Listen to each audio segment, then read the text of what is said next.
എല്ലാവർക്കും എൻ്റെ ഒരു പുതിയ വീഡിയോയിലേക്ക് സ്വാഗതം. ഇന്ന് ഞാൻ വന്നിട്ടുള്ള ഒരു സ്നാക്സിൻ്റെ റെസിപ്പിയുമായിട്ടാണ്. ചാനൽ ആദ്യമായിട്ട് കാണുന്നവരാണെങ്കിൽ ഒന്ന് സബ്സ്ക്രൈബ് ചെയ്ത് ബെല്ലൈക്കനും കൂടി അമർത്തുക. അപ്പം നമുക്ക് നേരെ വീഡിയോയിലേക്ക് പോകാം. നമുക്ക് ഈ സ്നാക്സ് ഉണ്ടാക്കാനായിട്ട് ആദ്യം നമുക്ക് ഇതിലേക്ക് വേണ്ടത് സവാളയാണ്. ഇപ്പോൾ ഒരു സവാളയാണ് ഞാൻ ഇവിടെ എടുത്തിരിക്കുന്നത്. ഇതൊന്ന് ചെറുതായിട്ട് കട്ട് ചെയ്തെടുത്താണ്.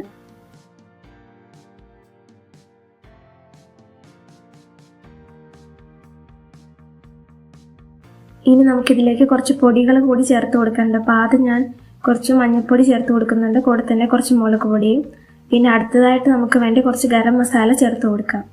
പിന്നെ കുറച്ച് ഉപ്പും കൂടി ചേർത്ത് കൊടുക്കണം. പിന്നെ ഇതെല്ലാം കൂടി കൂട്ടി ചേർത്ത് നന്നായിട്ടൊന്ന് മിക്സ് ചെയ്തെടുക്കണം. ഇനി ഇതിലേക്ക് നമുക്ക് വേണ്ടത് 2 മുട്ട പുഴുങ്ങിയതാണ്. ഞാനിവിടെ 2 മുട്ടയാണ് ഇപ്പോൾ എടുത്തിരിക്കുന്നത്. ഇനി നമുക്ക് ഈ മുട്ട ഒന്ന് ഗ്രേറ്റ് ചെയ്ത് കൊടുക്കാം. ഇപ്പം ഞാനിവിടെ മുട്ടയൊക്കെ നന്നായിട്ടൊന്ന് ഗ്രേറ്റ് ചെയ്തെടുത്തിട്ടുണ്ട്.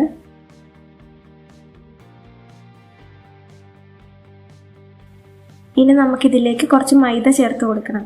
ഇനി നമുക്ക് എല്ലാം കൂടി കൂട്ടി ഒന്ന് നന്നായി യോജിപ്പിച്ചെടുക്കാം. എല്ലാം ഒന്ന് നന്നായി മിക്സ് ചെയ്തതിന് ശേഷം നമുക്കിനി ഏത് ഷേപ്പിൽ വേണമെങ്കിലും ആക്കി കൊടുക്കാം. ഞാനിപ്പോൾ ഇവിടെ എല്ലാം ഇതുപോലെ ഒരു ഷേപ്പിലാക്കി എടുത്തിട്ടുണ്ട്. ഇനിയിപ്പോൾ നമുക്കൊരു കോട്ടിങ് കൂടി നമുക്ക് റെഡിയാക്കാനുണ്ട്.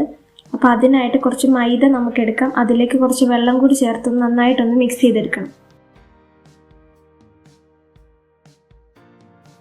ഇനി നമുക്ക് അടുത്തതായിട്ട് ഇതിലേക്ക് വേണ്ടത് ബ്രെഡ് ക്രംസും കൂടെയാണ്. അതും കൂടി ഞാനിവിടെ എടുത്തിട്ടുണ്ട്.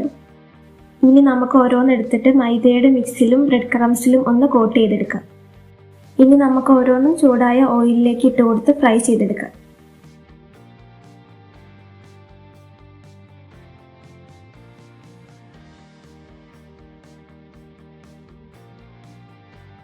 രണ്ട് വശവും ഒന്ന് റെഡിയായി കഴിയുന്ന സമയത്ത് അതൊന്ന് കോരി മാറ്റിയെടുത്ത് നമുക്ക് വയ്ക്കാം. സ്നാക്സൊക്കെ ഇപ്പോൾ നല്ല രീതിയിലൊന്ന് റെഡിയായി വന്നിട്ടുണ്ട്. അപ്പോൾ എല്ലാവരും ഒന്ന് ട്രൈ ചെയ്ത് നോക്കുക. അപ്പോൾ ഇത്രയേ ഉള്ളൂ ഇന്നത്തെ വീഡിയോ. ഇഷ്ടപ്പെട്ട ചാനലൊന്നും മറക്കാതെ ലൈക്ക് ചെയ്ത് സബ്സ്ക്രൈബ് ചെയ്ത് സപ്പോർട്ട് ചെയ്യുക.